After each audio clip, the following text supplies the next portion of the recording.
Hey Clashers, hopefully we have the update around the corner and we have a lot of things getting added on offense. For example, the new level for the troops, like Yeti or for example the Electro Titan, but as well the new level for the Flame Finger, and on top of that we have the new pet as well. So now the big question is actually, what are these strategies which are benefiting the most from those changes, from those new level and from the new pet? Well, let's take a look at the top 3 of mine of the strategies which are benefiting the most from the update. And if you want to make sure that your progress is looking really quick and really fast, well, if you buy anything from the in-game shop of like offers or for example the gold pass, make sure to support your favorite content creator out there.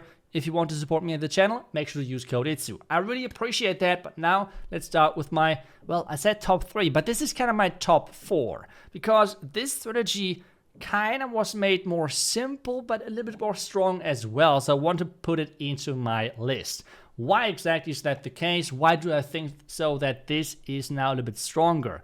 Well, the main reason is that I see whenever a mass Root Rider attack is failing, a lot of times the main reason for that is that the king is going the wrong side, troops are splitting, the warden is not following because of that, and overall those things can mess up an attack really badly. And right now if a mass Root Rider attack fails, it can end really bad and can a lot of times result in a 1-star. So now this is why I think this is now stronger. Because with the, well, Angry Jelly on your Barbarian King, this means that the king is the same as the Root Riders. That's right, he's just going from defense to defense, and that's exactly what the Root Riders are doing as well. And this is why the Warden can way easier than follow the entire group of troops, because it's more likely that they're staying together. And as I said earlier, this is one of the main fail reasons, that the Warden is getting distracted and is going to a wrong group of troops, not really following the main group. With this change, it's not really happening that often anymore, and you have a higher chance of actually 3-starring. Otherwise, the approach stays pretty much the same, which means one flank with the Siege Machine, one flank the Queen, and the Mass Root Riders just through the core. This is pretty much the approach you're looking for, and as well, this is what you're looking for when you're doing a Mass Root Rider attack. But now, let's take a look at my number 3. Number 3, we have the Queen Charge Root Riders. Why do I think this strategy, for example, benefits more from the changes compared to the Mass Root Rider? Well, this strategy has multiple things of those new level in the army. So for example, we have the pet. Most obvious one on the Archer Queen to make sure that our Queen Chargers are even stronger now. We have to be careful that the Queen is not stepping into too much damage too quickly. This is why I have now 2 invisibility spells in this army composition to make sure that we can save her if there is really the safety needed. On top of that, we have the Yetis inside the Siege Machine, which means we can use the Yeti Blimp, but as well we can use the new Flame Flinger level with the Siege as well, so we're kind of flexible on that part, which means another thing which is benefiting us from the update. As well, this Queen Charge overall and this Queen Charge strategy, the number 3 spot itself, is more representative for Queen Charges in general though. Which means Queen Charge Lalo, for example, is benefiting the same, because all of those points which I have just listed, with the Angry Jelly, with the Yeti Blimp and the Flame Flinger new level, all of those things obviously apply to pretty much most of the Queen Charge strategies out there. Queen Charge Lalo, Queen Charge Root Riders, and so on. So if you use those, it's, as I said, my number 3 spot when it comes down to the strategies which are getting impacted by the update. Just to make sure that no one misunderstands this. No, Root Riders do not get buffed. They're indirectly benefiting from the new level, which are added in the update, right? So that's kind of the idea here. As well, this top 3, and that's another really important thing to notice, is not a top 3 strength-wise of strategies right now in the game. I can do that a little bit after a couple of days of the update, so we actually have an idea of the meta. This is more about the strategies which are really benefiting from the update changes, like for example the new level of troops, the new pet, and so on. And this strategy, as I said, in Queen Charges in general, they are benefiting quite a bit, and you can really see that. Queen Charge works perfectly for us, the Root Riders are going through the base as usual, and then you just have to clean things up at this point, so kinda business as usual with the strategy, and it's still really, really powerful as the attack is showcased right now. I think pretty good. As well, equipment-wise, we don't really change anything, right? Like, the main equipment combination is still pretty much the same. Royal Champions are by far the best combination with the haste and the Royal Gem for this strategy, because you're non-stop behind the Root Riders, so you don't need the extra protection of the Hog Rider puppet, and you have the highest DPS possible for this hero. But let's move on to my number 2, which is actually going to be Zap Lalo. Zap Lalo benefiting as well a lot from this update, I have to say, because you typically have your classic equipments, but as well you're using normally a blimp a lot of times, especially for those core town hall bases with a Yeti blimp. On this one with the outside, we can now take advantage a lot from our Angry Jelly, because with this one we can really easily skip those storages and just send my king into the interesting part of the base, which is the town hall compartment. Then we're using the siege barracks because I just love the siege machine, adding it to our push, queen a little bit separate, and then we can play the lalo right after. Again though, this is as well representative for a lot of hero dives in general, because the Angry Jelly can be used nicely on the Barbarian King and on the Queen.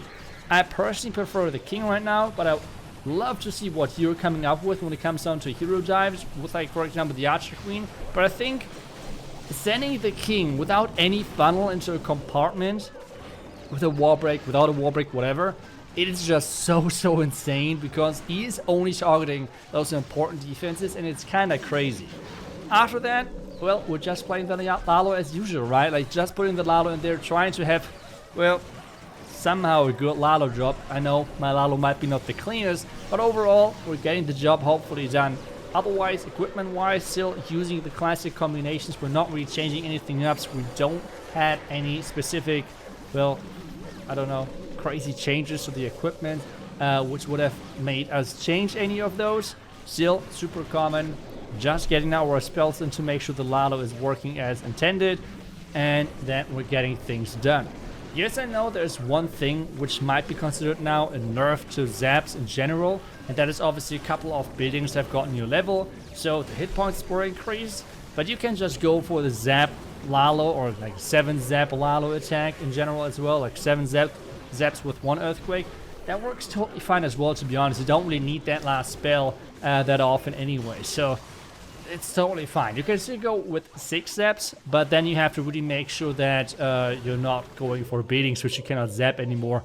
That would be kind of painful. But now let's get to our number 1, or actually my number 1. Looking forward to what you think should be the number 1 strategy, but in my opinion it's overall the Warden walks. As well representative, we're having the Super Witch army composition, because I think this army especially is benefiting pretty much on every single end from the new level. First off, we have the in the siege machine we have the Yetis, new level. Then in the army itself we have a Titan, new level. Then on top of that, we're using the Angry Jelly on our Warden to make our Warden walks even faster, which is the new pet. Then we're using a lot of times as well the Flame Fling with the strategy, another new level. Pretty much everything which has gotten a new level in this update is in this strategy. It's kind of crazy. On top of that, it makes a really strong equipment like the Fireball even stronger. Yes, I know the Fireball is a really niche equipment compared to, for example, the Eternal Tome, because it is not viable in that many different strategies, but in these strategies where it is getting used, for example, the Warden Walk with the Super Witches, the 9 Healer Charge, and so on, it is just so insanely strong. It's kind of crazy. On this one, we're getting just a ton of value after taking on the Mortar, then obviously the Fireball to take down some more buildings and get some more value and create great pathing for us. And overall it is just really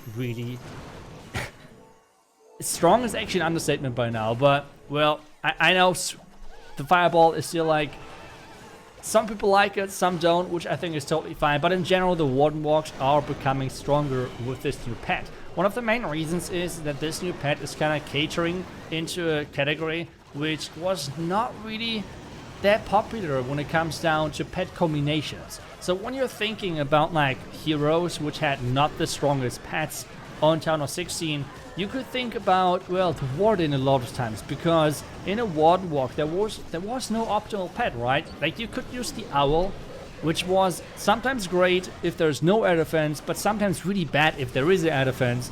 You had maybe the Lizard, which would go down really quick, so it was not as efficient, but if you go into a hero, it was quite nice. You have the Frosty, which is a bit tanky, dealing a bit of damage, but not the craziest either. You could use even Lassie, which sometimes got you great value, but then again, sometimes Lassie just charged way too far in front and lured out the Clankers or something, which should have not been lured. So overall, pretty much every single pet had like some good, some bad indicators, but no pet whatsoever was like a clear winner, I guess.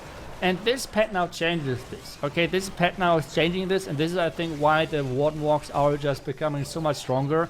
As I said, this attack, again, this strategy is as a, you should see that as a representative, which means you can do that obviously with like Zap Titans, should be really strong.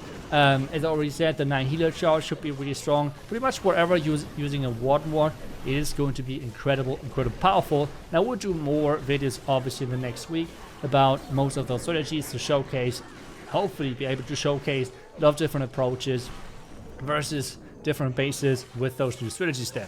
But I would like to hear from you. What are your top 3 strategies from the, well, which were impacted by the changes of the update? And on top of that, what strategies would you like to see over the next couple of weeks, which I should highlight again on this channel? As always, appreciate your feedback. Thank you so much for watching. I will see you guys back tomorrow with the next video. Until then, see ya and bye-bye.